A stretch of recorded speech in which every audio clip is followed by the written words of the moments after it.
Bom dia, saudade de vocês. Vamos ver se a gente se encontra brevemente, né? Tomara. Então, aqui retomando nossas aulas de verbo. Na semana passada, eu postei uma aula que falava dos tempos verbais. E então, eu fiz listas de todos os modos, né? O maior deles é o indicativo. Volto ao indicativo agora na aula 20. Porque os tempos de indicativo, que são os mais usados, né? Porque eles aparecem em qualquer tipo de oração, em qualquer tipo de situação. Então, são os mais comuns. E eles podem ter um uso literal e um uso não literal. Explico para vocês aqui. Espera aí, não anota nada ainda, já vou explicar como é para vocês anotarem. Por exemplo, falei do presente na aula passada, isso tudo eu estou repetindo. Eu até já falei disso, é que essa aula vai completar isso que eu falei. Veja, o presente, por exemplo, ao pé da letra, presente indica o momento da fala, o momento da enunciação, tá?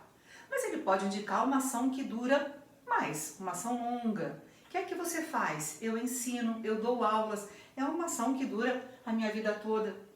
Bem, eu tomo banho sempre. 2 vezes por semana eu tomo banho. É um hábito? É uma ação que se repete? Pode ser atemporal nas nossas definições, né? Amar é... Ora, esse é... Por que no presente? Porque para mim é sempre assim, né? É um espírito da coisa. Olha, então é atemporal. Para as definições, para os conceitos, usamos o presente nesse sentido. Agora, o presente pode ser usado também de forma não literal. Por exemplo, usamos o presente no lugar do futuro. É muito comum isso em manchete de jornal. Presidente viaja amanhã para a Coreia. Viaja amanhã? Ao pé da letra deveriam escrever presidente viajará amanhã. Por que viaja amanhã?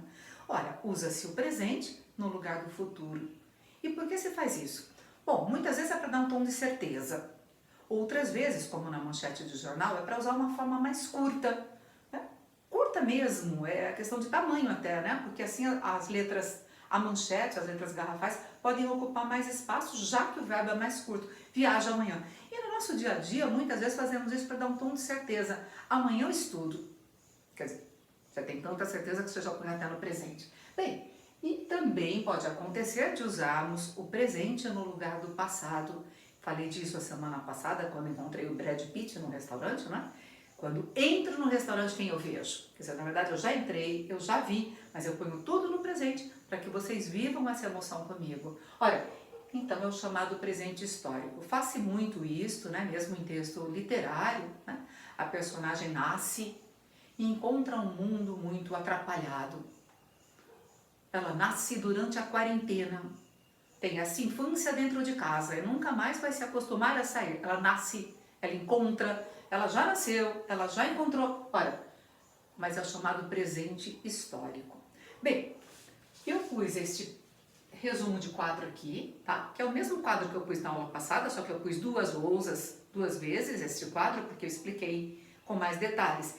Agora, eu estou pondo aqui na lousa porque eu acho que antes de assistir a aula do professor do ângulo, que eu vou pedir para vocês assistirem essa aula 20 com o professor do ângulo, mas eu acho que vocês devem, para poderem anotar a aula e não perder o espírito da coisa, fazer um quadro, porque ele não pôs na lousa, ele explica muito bem, deu ótimos exemplos, porém, ele não faz um quadro. E eu acho que vocês deveriam anotar o quadro. Isso é muito importante, é um assunto que aparece muito nas provas modernas, sabe?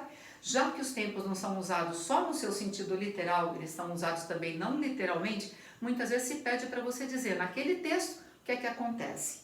Então, não é uma decoreba, é prestar atenção, é perceber que não é errado. Nós usamos cada tempo para indicar muitas coisas. Quando eu pergunto à minha visita, alguém que está na minha casa, o que é que você quer tomar? Ah, eu queria só um copo d'água, eu queria. Ela põe passado, mas não significa passado, ela está tentando ser gentil, está tentando ser menos autoritária, isto é, ela usa o pretérito imperfeito, mas ela usa o pretérito imperfeito com sentido de presente, apenas para dar a ele um tom de cortesia maior, de mais gentileza. Ela não quer ser autoritária e me dizer, eu quero um copo d'água, traga um copo d'água. Não, ela diz, eu queria. Olha, também pode ser o futuro do pretérito, eu gostaria de tomar um copo d'água. Então, nós usamos muitas vezes os tempos verbais com um sentido diferente daquele que eles nasceram para ter. Né? Não é o sentido ao pé da letra, é um sentido não literal. E isto não é errado. A gente se entende assim, então isso dá muito certo. Algumas formas são mais populares, outras são usadas na linguagem popular, a maioria delas na linguagem popular e na língua culta, que são formas corretas. Então, é uma aula muito interessante, eu acho que muito importante, e eu pediria para vocês fazerem antes um quadro, faça o quadro aí ao longo da página, de preferência até virando a página para deixar mais espaço para cada um, não é? Primeiramente, lembre da aula passada, eu pus aqui em azul os usos literais. Faça isso também, complete com os usos literais aqui. E depois o professor vai explicar os usos não literais e você vai completando embaixo. Assim eu acho que vai ficar fácil de você compreender esta aula. Até mais tarde, nos falamos depois.